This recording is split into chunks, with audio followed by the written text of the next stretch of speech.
సౌకర్యం పెరిగే కొద్దీ మన ధర్మం, మన ఆచరణ కూడా పెరగాలి. సౌకర్యం లేనప్పుడు, పెద్ద కుటుంబం ఉన్నప్పుడు, 4 అమ్మాయిలు 5 అబ్బాయిలు ఇలా ఉన్నప్పుడు కూడా ఎవరో ఇప్పుడు తిరువణ్ణామలై వెళ్ళాం, అరుణాచలం. అక్కడ ఒక ఆవిడ, జయంతి అని పేరు, ఆవిడ 10 మందిట వాళ్ళు అర్చక స్వామి, వాళ్ళ నాన్నగారు ఆ పాలు, అభిషేకం పాలు తీసుకొచ్చి మాకు ఇచ్చేవారు. ఆయన అరుణాచల స్వామి అభిషేకం చేసింది, ఆ పాలంతా ప్రసాదంగా తీసుకొచ్చి ఇచ్చేవారు. అలా మమ్మల్ని పెంచారు. మేము 10 మంది సంతానమైనా మేము సుఖంగానే, మమ్మల్ని మా తండ్రి గారు బాగా చూసుకున్నారు.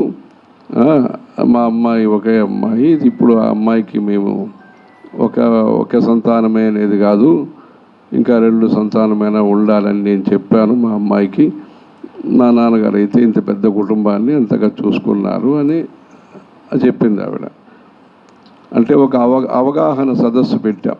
అర్చకులు కుటుంబంలో ఆడవాళ్ళందరినీ పిలిపించి ఈ సంప్రదాయ పాఠశాలలాగా సంప్రదాయ శైవాగమాని అర్చకుల కోసం ఏదైనా చేద్దామని, అంటే దాంట్లో మంచిగా మాట్లాడింది ఆవిడ. అంటే ఆ బాధ్యత, బరువు ఏమున్నా ఆ బాధ్యత ముఖ్యంగా ఉన్నది కనుక ఆ బరువును కూడా వాళ్ళు సహించి ఆ బరువు నుంచి బయటికి పడ్డారు.